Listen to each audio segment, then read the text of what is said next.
घाटकोपरमधील दुर्घटनाग्रस्त होर्डिंग क्रेन्सच्या साह्यानं काढण्याचा एनडीआरएफचा प्रयत्न अयशस्वी ठरलाय। होर्डिंग्सचं वजन जास्त असल्यानं ते मध्येच तुटण्याची शक्यता आहे आणि त्यामुळे एनडीआरएफच्या जवानांनी सरळ हेड कटरनंही होर्डिंग काढायला सुरुवात केली आहे। होर्डिंग अपघातास्थळी मनपा अधिकारी किरण दिघावकर घटनास्थळी दाखल झालेत आणि घटनास्थळी असलेल्या 3 होर्डिंगवर तोडक कारवाई करण्यात येणार अशी माहिती दिघावकर यांनी दिली आहे। आधी 2 क्रेन्सच्या साह्यानं हे होर्डिंग उचलण्याचा प्रयत्न एनडीआरएफने केला, मात्र त्यात यश आलेलं नाही। पेट्रोल पंपावर हे होर्डिंग असल्यामुळे त्या ठिकाणी एनडीआरएफला गॅस कटर किंवा इलेक्ट्रिक कटरच्या साह्यानं होर्डिंग तोडता येत नाहीये, त्यामुळे बचाव कार्यात अडथळा निर्माण होतोय। तर या संदर्भात माहिती देत आहेत आपले प्रतिनिधी मनोज कुलकर्णी। मनोज, काय सध्या परिस्थिती आहे? ते होर्डिंग तिथून काढता येत नाहीये, काय सध्या सुरू आहे? अगदी बरोबर आहे। या ठिकाणी होर्डिंग तोडण्याचा अमृत नोनी गॅस्ट्रिन, अपचन, ऍसिडिटी, गॅस्ट्रबल ह्यापैकी तुम्हाला कुठलाही गॅस्ट्रिक प्रॉब्लेम झाला, उपाय एकच, अमृत नोनी गॅस्ट्रिन।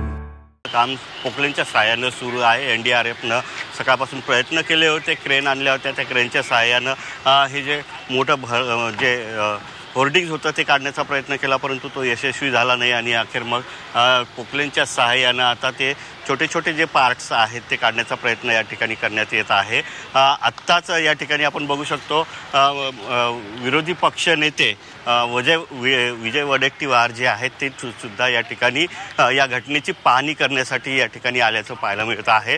एकंदरीतच यापूर्वी मुंबई उपनगरचे पालकमंत्री जे आहेत मंगल प्रभात लोढा ते सुद्धा या ठिकाणी आले होते आणि आता या ठिकाणी विजय वडेट्टीवार जे आहेत ते या ठिकाणी आलेले आहेत। यापूर्वी ते राजावाडी घाटकोपरचं जे पालिकेचं रुग्णालय आहे त्या ठिकाणी गेले होते आणि त्यांनी या ठिकाणी जे जखमी आहेत त्याचबरोबर जे मृत आहेत त्यांच्या परिवाराशी सुद्धा संपर्क साधलेला आहे आणि आता या घटनास्थळी ते आलेले आहेत आणि याची पाहणी करणार आहेत। एकंदरीतच या ठिकाणी बघितलं तर आता राजकारण सुद्धा सुरू झालेलं आहे। एकमेकावर आरोप प्रत्यारोप होत असल्याचं पाहायला मिळते आहे।